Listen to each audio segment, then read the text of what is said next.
Salut à tous, on se retrouve pour la toute première fois face caméra pour un petit format un petit peu spécial. J'avais envie de profiter de ce début d'année, au-delà de vous souhaiter la bonne année, de faire un petit retour en arrière sur AV Histoire, parce qu'au final c'est la première fois que je m'adresse un peu à vous comme ça directement, et de regarder un petit peu ce qui va arriver sur les années à venir, notamment 2024, parce que ça va être un petit peu spécial. AV Histoire, ça a commencé il y a à peu près 3 ans. Alors je pense que la plupart d'entre vous sont là depuis un petit peu moins longtemps. Beaucoup sont arrivés avec les gros documentaires d'histoire, hein. Ceux qui ont marqué la chaîne, ça va être les corps francs, ça va être la bataille d'Anu, ça va être Dunkerque, l'AK-47 et le M16. Des grosses vidéos comme ça qui ont vraiment eu une belle portée. Les plus anciens vont se souvenir des salons des stratèges, hein, avec Antonin Lepieux, que je salue, qu'on faisait à l'époque. AV Histoire, c'est vraiment partie de ça. En réalité, moi je travaille et je fais AV Histoire à côté de mon travail, donc c'est un petit peu une passion à côté. Je suis autodidacte sur tout ce qui est montage, écriture, graphisme, tout ça. Je fais un métier qui s'en rapproche un petit peu à côté, mais qui n'est vraiment pas dans la vidéo. Donc c'est vraiment par passion que je me suis lancé là-dedans. Et on se retrouve là, 3 ans plus tard, avec une chaîne finalement qui a plutôt bien grandi. On est autour de 25 000, il me semble, à l'heure actuelle, abonnés. Donc déjà, merci beaucoup, hein, que vous soyez parmi les anciens ou plus récents arrivés. Vraiment merci. Parce que du coup, ça m'a fait me poser quelques questions, notamment sur l'implication que je mettais dans cette chaîne. Forcément, le rythme est un petit peu saccadé du fait que c'est une activité que je vais faire à côté de mon travail. Donc j'avais envie déjà d'augmenter un petit peu ce rythme et de pouvoir continuer à travailler mieux les vidéos, de continuer à découvrir des nouvelles choses, hein. On a de plus en plus de cartes animées, de personnages dessinés, d'images d'archives que j'essaye de retravailler un petit peu. Donc vraiment, d'essayer de continuer d'améliorer la qualité des vidéos et surtout vraiment d'avoir une régularité, notamment sur les séries où c'est un petit peu compliqué, vous avez pu le voir. Et en fait, pour tout vous dire, l'année qui vient va être un peu spéciale. Je vais réussir à pouvoir beaucoup plus m'engager dessus. Je vais pouvoir me mettre vraiment à temps plein sur le travail de la chaîne. Et cette vidéo, c'était un petit peu l'occasion de pouvoir parler ensemble du programme des vidéos à venir et de parler un petit peu d'AV Histoire de manière générale. J'ai quelques personnes, donc je les ai ici, qui m'ont envoyé des questions, que ce soit sur Instagram, sur Discord, sur YouTube, etc. Et j'en ai sélectionné quelques-unes qui, je me disais, pouvaient être pertinentes de voir ensemble. Et puis ensuite, on pourra parler du programme. Alors déjà, d'où est venue ton attirance pour l'histoire? Alors c'est vrai que je pense que c'est assez évident, hein, pour tous ceux qui vont travailler sur des chaînes comme ça. C'est vraiment une passion assez ancienne, hein. Dès que j'étais petit, ça a commencé en fait avec tout ce qui est bouquin. Pour ceux qui connaissent, j'avais ça, l'histoire de France en bande dessinée de Larousse. Donc c'est une série, il me semble qu'il y a une bonne dizaine de tomes qui va vraiment partir de Vercingétorix jusqu'aux années peut-être 60, 70, quelque chose comme ça. En tout cas, à l'époque où c'est sorti, c'est quand même assez vieux. Franchement, c'est incroyable. En tout cas, pour un gamin comme ça, je me rappelle vraiment, je lisais ça en boucle. Je redessinais des pages. Bon, c'est un petit peu roman national 3ème République, on va dire, hein. Mais franchement, c'est trop cool pour un gamin. C'est une super entrée en matière. Donc franchement, si vous en trouvez notamment en brocante, de temps en temps on les voit, c'est trop bien en cadeau de Noël. C'est en tout cas une très bonne entrée en matière qui va donner envie derrière de s'y intéresser. Puis ensuite, forcément, c'est les classicos, Age of Empires, les Total War, évidemment, donc les premiers Total War, historiques, tout ce qui va être Company of Heroes, tous ces jeux en fait de stratégie, beaucoup en réalité, qui parlent d'histoire, et un petit peu plus indirectement les Call of Duty, les choses comme ça. Forcément, ça m'a plongé encore plus dans l'histoire. Et derrière viennent les documentaires, Apocalypse, qui était sorti pendant mon adolescence, qui était vraiment, qui m'avait foutu une claque. À côté de ça, sur YouTube, je regardais beaucoup de vidéos sur les Total War, Bad Belays, Léviat 40 pour les plus anciens. C'est pour ça d'ailleurs que la chaîne a commencé avec du Total War sur les salons des stratèges. Et derrière, j'ai dérivé en fait complètement sur l'histoire.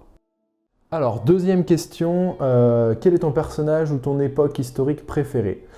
Donc moi, globalement, j'ai envie de dire toute l'histoire m'intéresse, évidemment. Mais c'est vrai que j'ai une préférence pour deux périodes qui sont vraiment aux antipodes. On va avoir d'un côté l'Antiquité, principalement Antiquité romaine et grecque, l'Antiquité classique, et le XXe siècle et surtout la Seconde Guerre mondiale. On peut très vite, et je pense vous l'avez déjà vu sur la chaîne, globalement c'est les deux sujets les plus traités. C'est là-dessus que j'ai envie le plus de m'investir. Alors je sais que forcément, on se retrouve avec des publics très différents et d'ailleurs sûrement beaucoup d'entre vous vont être plutôt intéressés par les vidéos qui vont traiter de la Grèce antique, des guerres médiques, des choses comme ça, et d'autres vont plutôt être sur l'histoire militaire récente, sur le XXe siècle, sur l'armée française notamment, que j'affectionne beaucoup. Ça n'empêche pas des petits sujets, une fois de temps en temps, de sortir, des petits sujets sur le Moyen-Âge, sur le Premier Empire, sur la Révolution, sur l'Ancien Régime, des choses comme ça. Mais globalement, ces deux périodes vont être les deux grosses briques, je pense, de la chaîne. Quel matos tu utilises pour la production de tes vidéos et comment tu t'y prends? Alors, comme je vous l'ai dit, c'est vachement autodidacte. C'est avec le matos un petit peu de la maison. J'ai un bon ordinateur quand même, étant donné qu'à l'origine, je suis un gros joueur de jeux vidéo. Et petit à petit, je me suis équipé. Alors au début sur mes frais, et puis depuis peu grâce à l'argent un petit peu de YouTube, on en reparlera. Donc j'ai un petit Fujifilm avec lequel je suis en train de tourner, qui va potentiellement servir à faire de la vidéo sur le terrain. C'est quelque chose que j'aimerais essayer en tout cas. Sinon on a, après c'est du matériel assez simple, un petit micro Audio-Technica, une petite palette de son, une tablette graphique tout de même qui va me servir pour tout ce qui va être carte et dessin de personnages, parce que ça aussi, je m'en occupe. Et puis sinon, voilà, globalement, c'est à peu près tout. Honnêtement, si jamais ça vous intéresse, vous voulez vous lancer pour faire de la vidéo, en matériel de base, en tout cas, vous n'avez pas besoin de grand-chose. Si tu avais une anecdote à raconter, laquelle ça serait?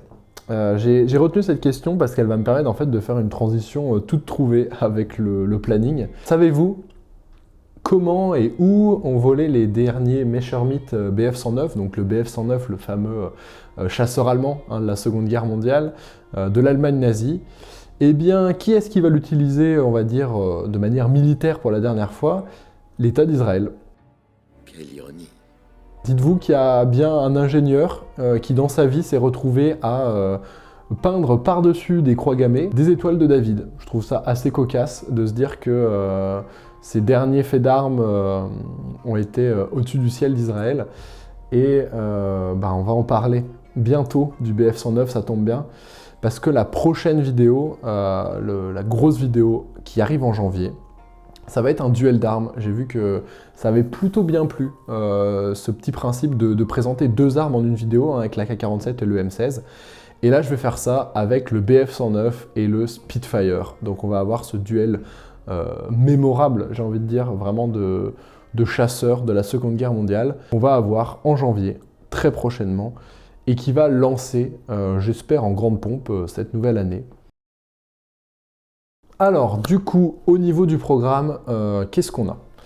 On a deux choses, déjà, parce qu'on a ces deux périodes. On a la Seconde Guerre mondiale et on a l'Antiquité. Et j'ai pas envie, en tout cas pour l'instant, d'abandonner une de ces deux périodes, même si je sais qu'il y en a une qui est forcément beaucoup plus populaire auprès du grand public, auprès de vous, auprès d'un petit peu tout le monde, forcément ça nous parle mieux. Et en fait je vais garder cette période pour mes formats un petit peu que je commence à affiner avec le temps.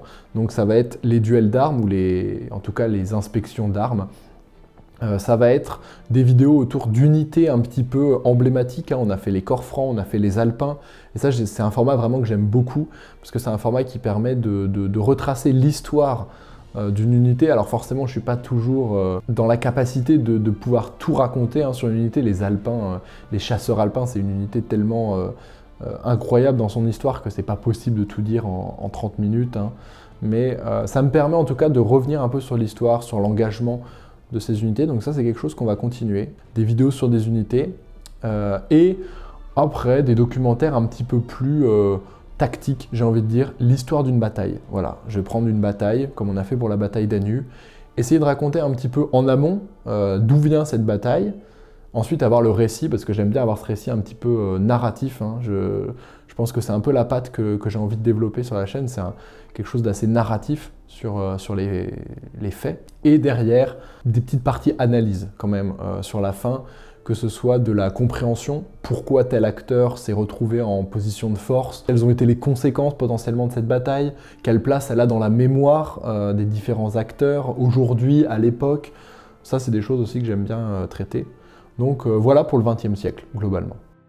Ensuite, comme je le disais, l'idée, c'est pas non plus d'abandonner l'Antiquité. On a la chaîne qui suit son cours sur la série de la vie des Grecs. Donc je sais que ça c'est assez peu populaire, mais les personnes qui la suivent vraiment avec passion. Je vous vois les habitués. Et puis elle sert quand même de temps en temps. Ça fait assez plaisir. Je vois qu'elle revient beaucoup auprès de profs ou de choses comme ça qui peuvent les utiliser en support complémentaire. Donc moi j'aime bien. Puis moi ça me pousse un peu à découvrir justement la Grèce. Parce qu'à l'origine c'est pas forcément une période que je connaissais énormément. Et l'idée c'est qu'à travers mes vidéos, moi aussi j'apprenne des choses. Hein. C'est que je prenne du plaisir quand même à les écrire. Donc c'est quelque chose que je vais continuer. En tout cas, je vais aller au bout de cette série sur la vie quotidienne des Grecs. Et l'idée derrière, c'est d'avoir le penchant un peu plus série de la chaîne qui sera vraiment centré sur l'Antiquité. Autant le XXe siècle, on va être sur des vidéos thématiques. Vous arrivez, vous regardez la vidéo, vous repartez. Vous avez eu votre contenu, vous êtes rassasié. N'êtes-vous pas rassasié ? C'est très bien comme ça. Sur l'Antiquité, là on va être plutôt comme on est sur des personnes qui en général suivent un petit peu la série. L'idée c'est vraiment d'avoir une logique de saison avec des épisodes qui se suivent. On avait fait ça du coup ensemble sur les guerres médiques. Moi j'avais pris énormément de plaisir à faire ça, à faire des personnages, etc. J'ai envie de pousser ça encore plus. Bataille de France, j'imagine que vous connaissez, le fait assez bien dans le domaine. Franchement, moi, je trouve que c'est vraiment plaisant à suivre. Donc j'ai envie de continuer à faire ce format sur l'Antiquité. Donc l'idée, c'est d'avoir les guerres du Péloponnèse. On a fait les guerres médiques. La continuité logique, c'est les guerres du Péloponnèse. De vraiment parler de cette dualité Athènes-Sparte et pas que, car ça va au-delà de ça globalement, parce que ça nous permet de parler du monde grec quand même dans sa globalité. Et derrière, on va arriver sur Alexandre le Grand, qui est un de mes personnages préférés, en tout cas qui m'intrigue le plus. J'ai acheté énormément là, de littérature sur lui, justement, en préparation de cette série. Ça mérite beaucoup d'approfondissement parce que c'est un personnage quand même qui est vraiment très populaire. Tout le monde connaît Alexandre le Grand, du coup tout le monde a déjà son image d'Alexandre le Grand. C'est assez touchy quand même à aborder comme sujet parce que l'idée c'est pas non plus de faire seulement un récit narratif de ce qui s'est passé. L'idée, c'est de rentrer un petit peu dans le détail, d'essayer de comprendre pourquoi Alexandre a fait ce qu'il a fait, comment ça a été perçu par les populations qui ont été conquises, comment ça a été perçu par les Grecs, quel est l'héritage de tout ça, parce qu'on sait qu'Alexandre le Grand, ça reste une figure que globalement on va retrouver dans l'esprit de tous les grands conquérants derrière, hein, César, Napoléon et même certains qu'on n'a pas forcément envie de citer, ont tous au moins une fois dans leur référence cité Alexandre le Grand.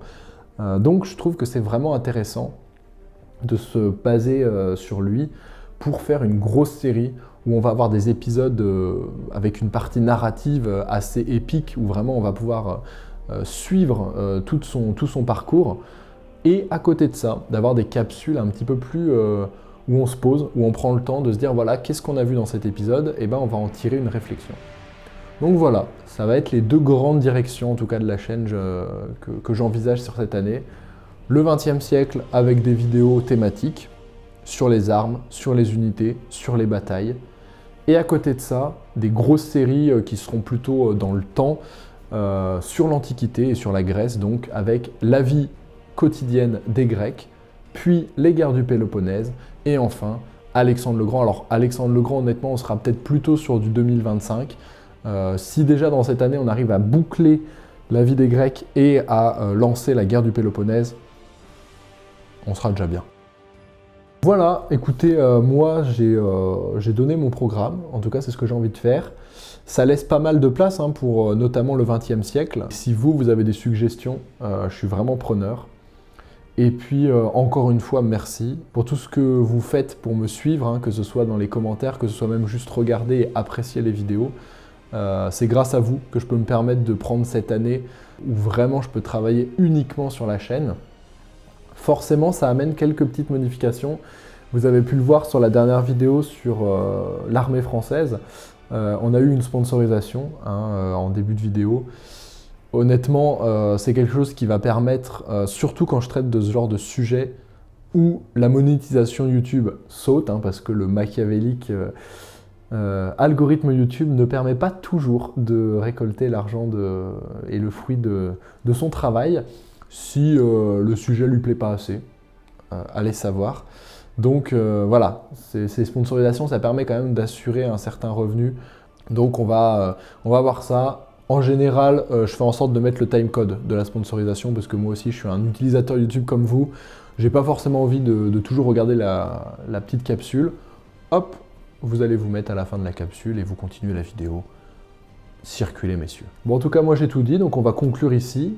Merci encore pour votre attention. N'hésitez pas à me rejoindre sur Instagram, AVHistoire, parce que pareil, je vais pouvoir avoir plus de temps pour vous impliquer via ce canal, parce que c'est quand même assez direct. Moi, je pense un bon canal pour vous demander un petit peu votre avis, que ce soit sur des miniatures, sur des sujets, sur des choses comme ça. Bon, et bien, tout est dit. Trêve de bavardage. Je pense qu'on peut s'arrêter là. Moi, je vous dis à très bientôt sur la chaîne, et d'ici là, que l'histoire soit avec vous.